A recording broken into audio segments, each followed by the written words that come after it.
Let's see what else we got. So I think this leads back to the main lobby. Let's try this one. Hey, he's in the kitchen. This guy lacks morality. Well, hey man, morality versus money. Especially when you're right at a university, you got debts to pay. You gotta make that dash. The atmosphere in the kitchen is tense. The sound of my footsteps sounds unusually.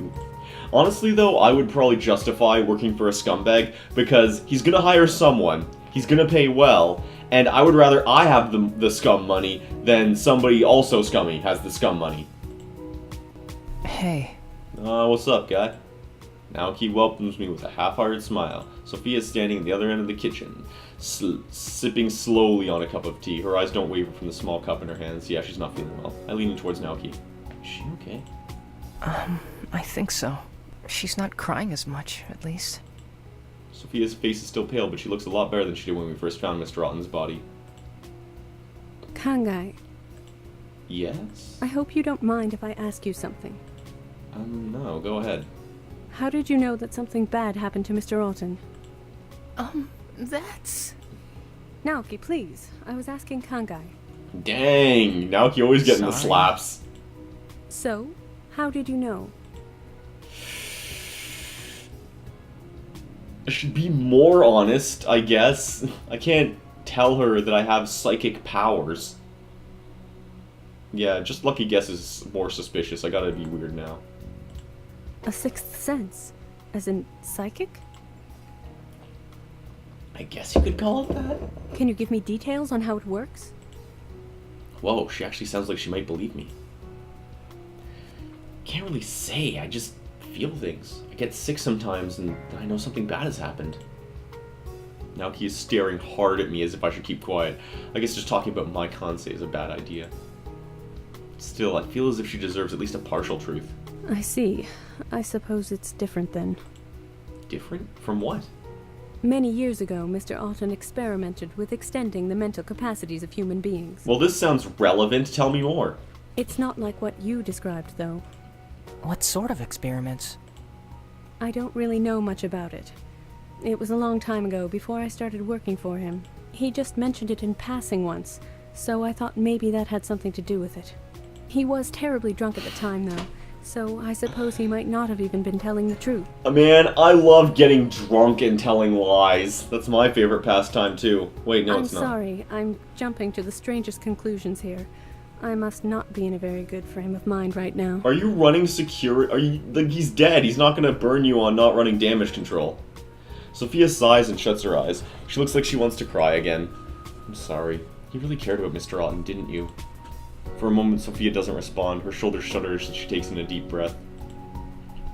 Finally, she opens her eyes and speaks in barely more than a whisper. I don't know what I'm going to do now that he's gone. I'm so sorry. Oh, now he places a gentle hand on Sophia's shoulder. For a moment, I feel strange. She definitely sounds sincere, but something about what she just said sounds off. I'm sorry. I just really want to find the person who did this. If there's anything you need to know, just ask, okay? Yeah, sure. Thanks. Let's look around at the kitchen. It's empty. It's just a normal kettle, and that's just about that. Spoon with a hole in the bottom. Probably not too useful for serving soup, but perfect for straining pasta. Small jar of salt. Look how large the grains are. I'd guess kosher. Some spoons and a spatula. They're all a bit dusty. Looks like a gas stove, commercial grade. They put so much effort in this worthless room. None of this is important right now. The door leads back into the hallway. The microwave is very clean. Sophia really keeps things tidy around here. The fridge is pretty well stocked, but it's all prepackaged food. I guess no one cooks around here.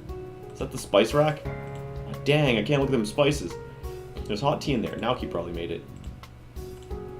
Alright, well, that was completely useless in terms of exploration. Let's give this guy a little more chatter.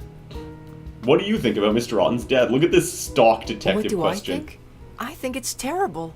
Why am I even questioning him? What's this dweeb know? I'm sorry that you had to see him dead. Yeah, that'd be really awful if it happened to you, because you have an eidetic memory. So I'm glad that... I meant who did you think did it? Yeah, okay, that makes more sense. I really can't say. I don't want to make any judgments. Well, who seems like an asshole to you? Just give me someone to start pointing fingers at. I'm trigger happy. He glances to the side and begins to absentmindedly fiddle his fingers. Can you at least tell me your thoughts on everyone here? Well, Liam is pretty angry with his uncle. His eyebrows went down every time he spoke about him. He covered his face when Aki started asking more questions, so he's got something to hide. I'm pretty sure Marissa's hiding something too. Every time she smiles, her eyebrows go up, as if she's worried. I don't know, I think she's just fake, but alright. After she finished her interview with Mr. Otten, she was even more nervous than before. Oh, so we got one suspect. We got Miss Interviewer Lady. Naoki glances at Sophia before leaning in and whispering. Sophia was pretty frustrated when we came, but now she's really anxious. She won't stop pacing back and forth. And what about Kevin? You mean that guy with the red hair? I didn't really get to see his face. Sorry. Don't worry about it, I was just curious. Really, it's good enough that you know this much. I'm kind of impressed. I've been studying body language for a while now. Okay, thanks. Feel free to come talk more if you want. Nah, this ain't no chatting hour. We got some business to do. Why did you work for Mr. Otten is more accurate. Mr. Otten values my services. I am a trained professional and an excellent personal assistant. Okay, this feels like this was actually recorded earlier than his death. That wasn't really an answer. What I meant was, why did you choose to work for him? I have personal reasons, but my employment is both legal and morally sound. That is so sketchy. Did Mr. Otten have some sort of a vault at a bank? He did not. Mr. Otten didn't trust banking institutions very much. He preferred to play the stock market himself. His belief was that he should be allowed to do as he pleased with his own money. And if he lost it all, then it was his fault. I mean, that's viable. It's kind of stupid, but it's viable. He'd rather lose everything on his own than gain a little interest from a bank playing it safe. Why don't you just play it safe on your own? I'll come back later. Of course. Of course, I guess if you have, like, insane income, whatever, right? You know. Let's try this final door over here. Oh, yeah! We got the best girl. Let's give her... Li Mei is gazing blankly in the direction of a collection of old plates. Apparently she likes plates. I approach, but she barely seems to notice my presence. So, hey. Li Mei blinks slowly and turns to face me. She nods once to acknowledge my presence. It's so weird, the idea that she might, like, not acknowledge people's existence. I shift my weight from one foot to the next as she stares at me expectantly. What am I even supposed to say? How are you feeling? Shit, that was the wrong thing to say. I don't know. She states it so simply, I almost feel foolish for asking. I guess I was just wondering if you were okay since someone died after all. She's like 14. Does it bother you? Does what bother me? Death. Oh, I guess I'm used to it by now. Yeah, of course it bothers me. It's death. I black out when I experience it. It should bother me more than anyone else. It visibly bothered me earlier. Even if I've experienced it before, that doesn't mean I'm okay with it. Death is a terrible thing, no matter how often you see it. I stare at my hands and rub my fingers slowly together. My palms feel sweaty. What about you? Li Mei stares at me curiously, as if she doesn't fully understand my question. I mean, are you bothered by death? She fidgets and examines her open palms the same way I just did. Slowly she rubs together her fingertips, as if she's never seen her hands before. Finally she speaks. He was very scared. Mr. Otten? Yes, but even though I felt his fear, I knew that I was not scared. I'm not scared, but I still feel scared. Does that mean I'm bothered or not bothered? I sigh and lean against the doorframe. You know, I've always wondered what it would feel like to die. Really? That seems weird. Li Mei tilts her head to the side. She looks curious. I mean, I've experienced deaths, of course, but they're not mine. And somewhere in the back of my mind, every time I do it, I always know it's not mine. I've always wondered, when I die, will I be afraid, or will I think that it's just someone else's death again? Or maybe by the time I die, I'll be so comfortable with it, I won't care even though I know it's mine. Depression symptom. Turn to face Li Mei. She's watching my face carefully. I don't know. That wasn't really an answer, huh? I like that I have the most social links with Li Mei. I don't know why you said any of that. I guess what I'm trying to say is that there isn't really an answer. You and I both have to carry other people's emotions. It's tiring and sometimes it's confusing. But I think that if we didn't have these abilities, we'd still be sad when other people are sad and scared when other people are scared. That's just being human. Lee smiles and takes my hand in hers. Thank you. Sure. You're welcome. What should I say to her? So I can actually have her ping everyone's emotions. But what does the calligraphy in the front hallway say? No dust settles here.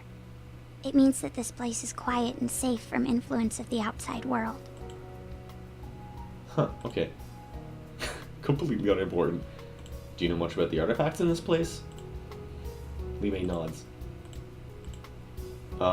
Could you maybe tell me about them? If you wish. Yeah, I do. Most are safety charms meant to ward off danger. I turn to the larger tapestry on the wall. What about this? What are these animals? I am assuming that this is not one of them. They are the 4 legendary creatures: tortoise, dragon, phoenix, and tiger. That's canon. For some reason, this mythology feels familiar. I'm not sure why. It's not anything I've ever studied. Do they stand for anything in particular? Many things. Seasons, directions on the compass, sometimes schools of thought. Overall, they represent balance. It's weird. They feel kind of familiar. Especially the tiger. The tiger and the dragon are mortal enemies. Lee May reaches out as if to touch the tapestry, but she hesitates and draws her hand back. The dragon represents cunning and Talking intelligence. shit about tortoise. And the tiger represents raw power and strength. Dragon and tiger, mind and body. We're gonna get to the They tortoise. fight each other constantly, but neither can win. Tortoise is so good, it's the rival to the phoenix. Look at the tapestry hanging on the wall. An endless fight where neither can win. Lee May watches me carefully. She's trying to decipher my emotions, but I don't even fully understand what I'm feeling. What bothers you? I'm not sure. It's probably nothing. Yes, that's how people work. They just kind of get upset for reasons. I don't really have anything else to say though, so our conversation devolves into an uncomfortable silence. Anyway, Tortoise has got powers. Don't talk smack about no tortoise. What did you do before you lived with these nerds? I'm not allowed to speak about that. Is there anything you are allowed to speak about? Lee May closes her eyes and takes a small breath. Her lips move slowly as if she's poring over a list of things she's allowed to share. Finally, she opens her eyes and smiles with a self-satisfied look on her face. I'm authorized to share anything that might aid your investigation. Whoa, what's with that phrasing? She sounds so formal all of a sudden. I love that she's so happy about it when she figures these things out. What is everybody feeling right now? Naoki is scared. No, I meant the others, not our friends. Oh, I apologize. It's fine, I wasn't very specific. Lee takes a deep breath and closes her eyes again. This time it takes her a little longer to sort out her thoughts. Sophia is sad. She feels as if there is no hope, but there is also relief. Relief? Again. I feel uneasy about Sophia. Earlier when I asked her if she cared about Mr. Otten, she didn't actually answer me. All she said was that she didn't know what she'd do now that he's gone. I don't know why that bugs me so much, but it seems like she was avoiding the question. Marissa is scared and disappointed. There's so much emotion inside of her. It's all flowing at the same time. She wants to be happy, but she also feels very guilty. Humans are very complicated. Lee May nods earnestly as if she's just struck a new idea. I nod in return. Kevin is uncertain. He does not know what he should be feeling. Are you accusing Lee May of being autistic? She has a superpower. He definitely seemed to have trouble believing me when I told him that Mr. Alton died. Denial, I guess. And Liam... I can't. What's wrong? He's with Aki right now. She is No, that was manipulating Kevin. his He's got emotions nothing. with her Kansei. I cannot tell what is his and what is not. Aki's just screwing with Liam so hard, he doesn't have real feelings right now. That's terrifying. That's like that X-Men Mort empath, except empath is a total creepazoid because he used his powers to influence people's emotions, mostly just to seduce women. That guy was a complete scumbag. And one time he tried to battle with Professor X. Professor X had, like, brain damage. He was seriously critically injured by a brick to the head. And he was still able to push him back because Empath sucks. That girl seems to enjoy invading everybody's privacy. It's a wonder that Naoki and Lee May put up with her. Hopefully whatever she's up to will lead to something useful. I'll talk to you later. Let's take a look at this stuff. May says they're from Chinese mythology. Huh. Oracle bone. Some sort of box. There's no label on it. I guess it's not that important. Guess what? That box might contain a thing. Being a box and all. It must have been expensive when it was first made. It's probably even more expensive now. Alright, well I'm outie. Peace. I guess no, the newer one I think just takes me back to the lobby. Yeah. So no, I don't need that yet. Let's try this one. Oh, it's a bathroom. It's the bathroom. There's a space between a frame and the wall, so it's not a two-way mirror. That's actually good to check. There's a space between the frame and the wall, so it's not a two-way mirror. Old habits. Stick with a porcelain basin. Soap dispenser. According to the label, it's evergreen scented, but it smells just like soap to me. Lamp. The body's made out of porcelain. Bathroom stall with a toilet in it. This place is a lot like a public restroom. I wonder if this Drawden used to accept a lot of guests. I guess you're supposed to dry your hands on these towels. What exactly am I supposed to put the towel after that? A lamp. Bulb uses lower wattage than an incandescent bulb. Aki would probably attempt some sort of Mr. Watton joke at this point. Despicable. We done here.